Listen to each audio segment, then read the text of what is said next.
Hello friends, आप सबों का एक बार फिर से यूट्यूब चैनल प्रैग एजुकेशन पर स्वागत है।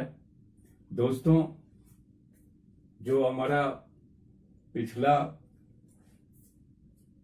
वीडियो लेक्चर था उसमें आपने देखा था सिंपल प्रेजेंट कि सिंपल प्रेजेंट टेंस को हमने सीखा था कि सिंपल प्रेजेंट टेंस जो है उसमें आप किस तरह से सेंटेंसेस को बनाएंगे। आज हम ले रहे हैं प्रेजेंट टेंस का ही जो दूसरा पार्ट है, वो है प्रेजेंट कॉन्टिन्यूअस। प्रेजेंट कॉन्टिन्यूअस या फिर इस टेंस को हम प्रेजेंट इम्परफेक्ट या प्रेजेंट प्रोग्रेसिव टेंस के नाम से भी जानते हैं। हिंदी में इस टेंस को हम कहते हैं अपूर्ण वर्तमान काल। तो देखते हैं सबसे पहले आइडेंटिफिकेशन। आइडेंटिफिकेशन दैट मीन्स पहचान। सबसे पहले हम यही देखेंगे कि हिंदी का जो सेंटेंस है हम उसको कैसे आइडेंटिफाई करें कि वो सेंटेंस जो है वो प्रेजेंट कॉन्टिन्यूअस का है। फिर हम इसके रूल और एग्जांपल्स को देखेंगे। आइडेंटिफिकेशन में देखेंगे कि हिंदी सेंटेंस के लास्ट में होता है रहा है, रही है, रहे हैं, रहा हूं, रही हूं, एटसेट्रा।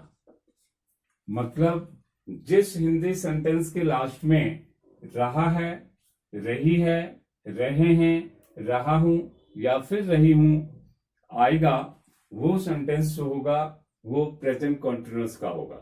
इसको बनाने का जो रूल है उसके लिए सबसे पहले आपको रखना है सब्जेक्ट। सब्जेक्ट के ठीक बाद हम हेल्पिंग वर्ब का यूज करेंगे और इसमें हेल्पिंग वर्ब इज, आर या एम, इनमें से कोई भी आ सकता है। फिर हम वर्ब की first form that means V1 लेंगे और फिर इसके अंदर ing लगाएंगे और लास्ट में ऑब्जेक्ट को रखेंगे। तो रूल जो प्रेजेंट कॉन्टिन्यूअस का बना उसमें हमने देखा, first of all we have to put subject, then helping verb is, are और एम, इनमें से कोई भी एक होगा। फिर वर्ब की फर्स्ट फॉर्म होगी, देन ing और फिर हम ऑब्जेक्ट का यूज करेंगे। चलिए कुछ एग्जांपल्स को लेकर के हम इस टेंस को समझते हैं।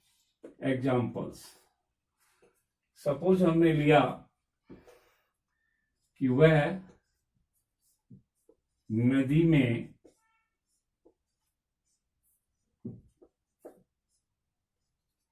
नहा रहा है। सेंटेंस को अगर आप ध्यान से देखेंगे तो वो आपको दिखता है, ये लास्ट में रहा है और यहां पर भी है हमारा रहा है। तो निश्चित रूप से ये जो सेंटेंस है वो प्रेजेंट कॉन्टिन्यूअस का है। तो सबसे पहले इसमें आइडेंटिफाई कीजिए कि हमारा सब्जेक्ट कौन है। इसमें जो एक्शन हो रहा है नहाने का, उसको करने वाला वह है। तो सबसे पहले हम वह की इंग्लिश करेंगे ही। फिर हम इस तरफ आएंगे, ही के साथ जो हेल्पिंग वर्ब होगा वो आएगा इज। देन नहाने की इंग्लिश जो है हम टेक बाथ लिखेंगे, तो he is taking, he is taking bath. और फिर नदी में की इंग्लिश करेंगे, he is taking bath in the river. That means वो नदी में नहा रहा है। एक दूसरा एग्जाम्पल लेते हैं। आप अंग्रेजी सीख रहे हैं, सीख रहे हैं। अब आप देखिए इसको जो बनाएंगे इसी रूल के अकॉर्डिंग यहां पर भी रहे हैं का यूज हुआ है। तो आपके लिए हमें लिखना है यू। फिर आइए यू के साथ जो है हम हेल्पिंग वर्ब आर का यूज करेंगे। You are learning English. You are learning English. You हमारा सब्जेक्ट हो गया, फिर इंग्लिश जो है हमारा ऑब्जेक्ट है, ये हमारा हेल्पिंग वर्ब होगा, और ये हमने वर्ब के अंदर आईएनजी का यूज किया है. That means you are learning English, आप इंग्लिश सीख रहे हैं. तो प्रेजेंट कॉन्टिन्यूअस के जो सेंटेंसेस हैं हमें इसी पैटर्न से बनाना है. अगर इसके अंदर किसी भी तरह की चेंजिंग हुई तो वो सेंटेंस जो है गलत होगा. हम कुछ और एग्जाम्पल्स को लेते हैं. चलिए कुछ और एग्जाम्पल्स है. ये है, तुम अपना समय बर्बाद कर रहे हो.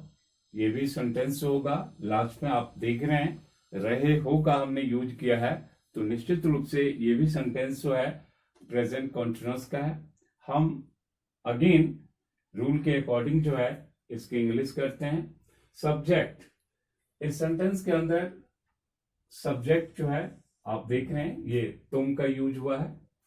तो सबसे पहले हम लिखेंगे यू, फिर यू के साथ जो हेल्पिंग वर्ब आर आएगा, यू आर. फिर हम आएंगे बर्बाद करने. बर्बाद करने की इंग्लिश जो होती है वो होती है वेस्ट. तो हम आएंगे यू आर वेस्टिंग, और अपना समय, इसकी इंग्लिश होगी you are wasting your time. Sentence ये छोटे दिख रहे हैं, आप सिर्फ इस पैटर्न को, इस स्ट्रक्चर को अच्छी तरह से समझें, क्योंकि फिर इसमें आप चाहें तो इस सेंटेंस को काफी बड़ा बनाया जा सकता है, बट जो मेन पैटर्न होगा वो यही होगा. नेक्स्ट जो एग्जांपल है, हम टीवी देख रहे हैं. इस सेंटेंस के अंदर जो काम हो रहा है, जो एक्शन हो रहा है, वो टीवी देखने का हो रहा है, और जो करने वाला है, जो सब्जेक्ट, जो डूअर है, करता है, वो है हम. तो इसकी इंग्लिश होगी वी. सबसे पहले हम वी लिखेंगे. अगेन वी के साथ जो हेल्पिंग वर्ब आता है वो आता है आर. तो वी आर, और देखने की इंग्लिश जो होगी वो होगी वॉच. तो वी आर वॉचिंग टीवी, या फिर आप चाहें तो टेलीविजन लिख सकते हैं. टीवी देखने के लिए या फिर मूवी वगैरह जो भी आप देखते हैं उसके लिए वर्ब जो है वॉच का आपको यूज करना है. अगेन नेक्स्ट सेंटेंस हमारा है बारिश हो रही है. ये जो सेंटेंस है इसकी स्टार्टिंग हमें इट से करनी पड़ेगी. जो नेचुरल हैपनिंग्स होती हैं, जैसे बारिश का होना, आकाश में थंडर का गरजना, ये सारे नेचुरल हैपनिंग्स हैं. तो ऐसे सेंटेंस को हम इट से स्टार्ट करेंगे. इट, और फिर रूल जो होगा हमारा यही होगा. इट के साथ हेल्पिंग वर्ब इज आएगा. इट इज रेनिंग, बारिश हो रही है. फिर आप अगर इसको और आगे बढ़ाना चाह रहे हैं, अगर हमें ऐसा लिखना है कि आज बारिश हो रही है, देन द सेंटेंस जो हमारा होगा वो होगा इट इज रेनिंग टुडे. शाम में बारिश हो रही है, उसकी इंग्लिश हो जाएगी it is raining in the evening. सुबह में बारिश हो रही है, it is raining in the morning. Like this आप चेंज कर सकते हैं. दोस्तों अब देखते हैं कुछ ऐसे वर्ब्स हैं इंग्लिश के अंदर जिनका यूज आप कॉन्ट्रास्ट सेक्शन में नहीं कर सकते. यानी कि उनका कॉन्ट्रास्ट सेक्शन बनाना नहीं है, और क्यों नहीं बनाना है उसके पीछे भी रीजन है. तो देखिए, जैसे हमारा वर्ड है फील. आपको इसके साथ आईएनजी का यूज नहीं करना है. या फिर अंडरस्टैंड है, हियर, इंटेंट, डिजायर, नो, सी और टेस्ट. ऐसे वर्ड्स जो होते हैं इनका जो यूज है हम कॉन्टिन्यूअस में नहीं करेंगे. कैसे? सपोज कीजिए हिंदी में हम कहते हैं कि मुझे गर्मी लग रही है. तो लग रही है, तो स्टूडेंट्स क्या करते हैं, क्योंकि ये कॉन्टिन्यूअस सेक्शन का ही सेंटेंस दिख रहा है, तो इसकी इंग्लिश वो इसी पैटर्न से, इसी रूल से, कॉन्टिन्यूअस सेक्शन के रूल से बनाते हैं. जो ये नहीं बनता है। क्यों? उसका रीजन यही है कि फील जो है इनका यूज आपको कॉन्ट्रासेक्शन में नहीं करना है। हाँ, कुछ केसेस हैं जहां पे करेंगे, वो डिस्कशन हम करेंगे। जैसे मुझे गर्मी लग रही है, आप उसकी इंग्लिश अगर लिखेंगे, then you have to write I feel. आपको आई एम फीलिंग नहीं लिखनी, I feel hot. That means ये सेंटेंस जो बना वो सिंपल जो प्रेजेंट है उसके अकॉर्डिंग ये बनेगा, एम फीलिंग नहीं लिखना है। उसी तरह से कि मैं मैथ समझ रहा हूं, यू कांट राइट आम अंडरस्टैंडिंग मैथ्स। क्यों? क्योंकि अंडरस्टैंड भी जो वर्ब है वो आईएनजी फॉर्म में नहीं आता है। आप उसके लिए सिंपल लिख सकते हैं, I understand maths. Here, here देखिए, हमारे बॉडी के अंदर जो सेंस ऑर्गन्स हैं, 5 सेंस ऑर्गन्स हैं, तो उन सेंस ऑर्गन्स को परफॉर्म करने के लिए हमारे सेंस ऑर्गन को कोई एफर्ट नहीं करना पड़ता है, वो उनका ऑटोमेटिक फंक्शन होता है। तो जब कोई एफर्ट नहीं है तो फिर उसमें आईएनजी लगाने का कोई मतलब भी नहीं बनता।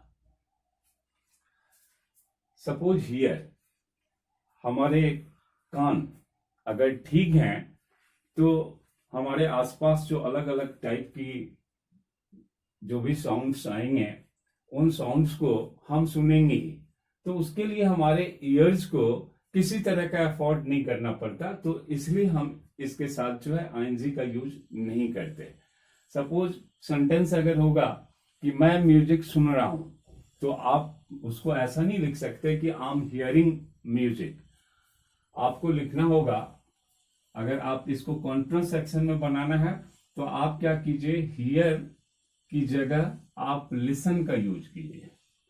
लिसन क्यों? क्योंकि ये जो है ये नॉर्मल फंक्शन है और ये है किसी चीज को ध्यान से सुनना। तो म्यूजिक भी जब हम सुनते हैं तो हम ध्यान से सुनने की कोशिश करते हैं। तो हियर के लिए अगर कॉन्ट्रास्ट सेक्शन में यूज करना है तो लिसन। तो हम लिख सकते हैं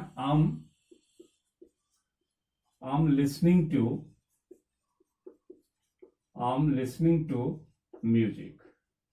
यहां पर हम हियर वर्ड का यूज नहीं करेंगे। एक बात और क्लियर आप समझें कि हियर जो है वो ट्रांजिटिव वर्ब है इंग्लिश के अंदर, इसलिए हियर के बाद कोई प्रेपोजिशन नहीं आता।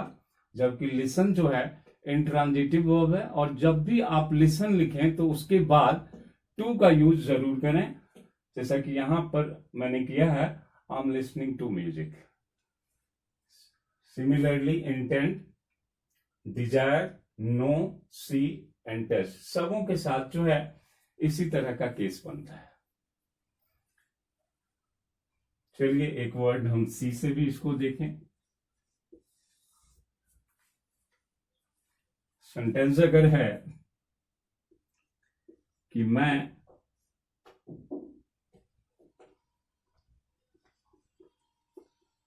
आकाश में तारों को देख रहा हूं, अब अगर मैं पूछूं कि इसकी इंग्लिश क्या होगी, तो आप ये नहीं कह सकते कि I am seeing stars in the sky. क्यों? क्योंकि सी जो है ये हमारी आंखों का नॉर्मल फंक्शन होता है। हमारे आसपास हमारे सामने जो भी चीजें आती है हम उन चीजों को देख पाते हैं।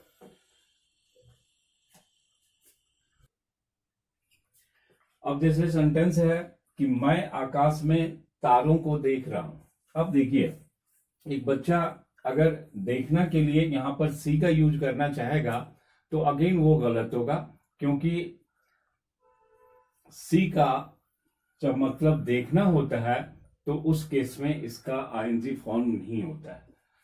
तो आप इसके लिए सी को हटा करके आप लुक का यूज कीजिए, और लुक के साथ जो प्रपोजिशन लगाना है वो एट। सेम केस है जो हियर के साथ हमने देखा था कि हियर का लिसन होगा, जब आप कॉन्टिन्यूअस में आप डालेंगे इसके साथ टू आता है। सिमिलरली सी के लिए आप जो है लुक का यूज करेंगे, क्योंकि सी जो है हमारा नॉर्मल फंक्शन है आंखों का, और लुक जो है किसी चीज को गौर से देखना। तो ये इंग्लिश जो इसकी बनेगी वो होगा आम looking at stars in the sky.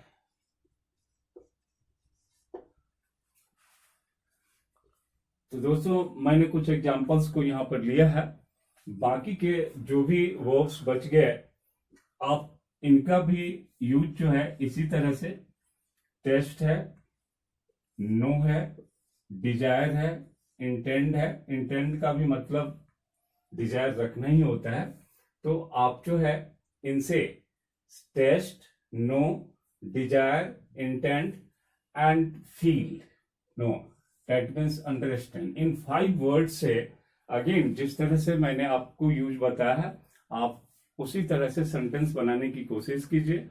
आप सेंटेंस बना करके आप उनको कमेंट सेक्शन में डालिए। तो दोस्तों ये था हमारा प्रेजेंट कॉन्टिन्यूअस का ये वीडियो सेशन। फिर हम अगले वीडियो में प्रेजेंट के अगले पार्ट की तरफ चलेंगे।